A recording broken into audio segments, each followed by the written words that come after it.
Чоллы жерлігінде 1963 жылда Лейсен әдеби ижад бірләшмәсе еші. Оның бірінші ұйыштырушысы Коммунизм байрағы газетасы редакторы Ханефи Маннапов болды. Әйінді бірләшмәнің жетекшісі еді Татарстан Yazıcılar Birliği әгзасы шағир Ханиф Хоснуллин сайлана.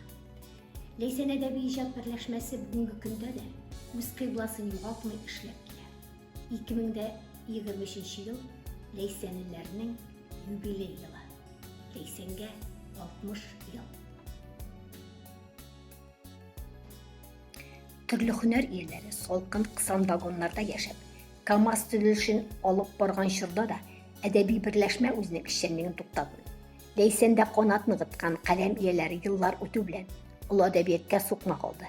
Ханиф Хоснуллин, Мөдәррис Аглямов, Рәзил Валиев, Мәхмүд Газизов, Рәүл Валиев, Ямаш Игәнәй, тагын бик күп шагыйрь язучылар нәкъ менә Лейсен әдәби иҗат берләшмәсендә әдәби чыныгу ала.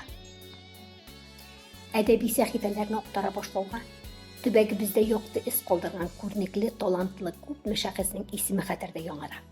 Эдуард Касымов, Газиз Кашапов, Ямаш Игәнәй, Рахмай Хисматуллиннар, тагын килеп Кадыр Сибгатуллин, Альберт Сафин, Нәҗип Мадияров, Захира Гомарова, Ирек Диндаров, Шамил Шайдуллин.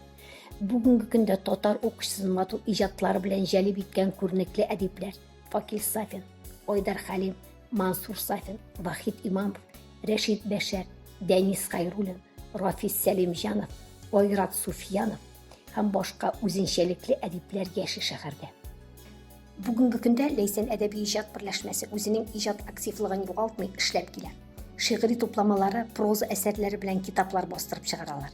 Алар арасында Рәүл Мустафин, Зифа Кадырова, Зөлфия Нигъманова, Зөлфия Җихан, Кадрия Наил, Рафик Сафин, Рушания Гыйләҗева, Ойрат Шәйхетдинов, Гөлия Гыйләҗева, Гөлназ Хәсәнҗанова, Гөлсинә Төхфәтуллина, Гөлсәрия Басырова, Регина Миргалимова, Зинфира Кәримова, Фәйрүзә Шәрипова, Фәнис Нуруддинов, Разиф Дәүләт Бикбаула, Флорид Хамитов, Әлфия Габдрашитова, Рамил Шәмсетдинов, Зәбир Халимов, Флорид Фасқиев, Гөлфия Фәйзрахманова, Фәрида Сахабиева, Дилбәр Ахатова, Миләүшә Газизова, Рамил Шәмсетдинов, Кәүсәрия Ямалиева, Гөлнар Әхмәтшина һәм башка бик күп каләм тибрәтүчләр бар.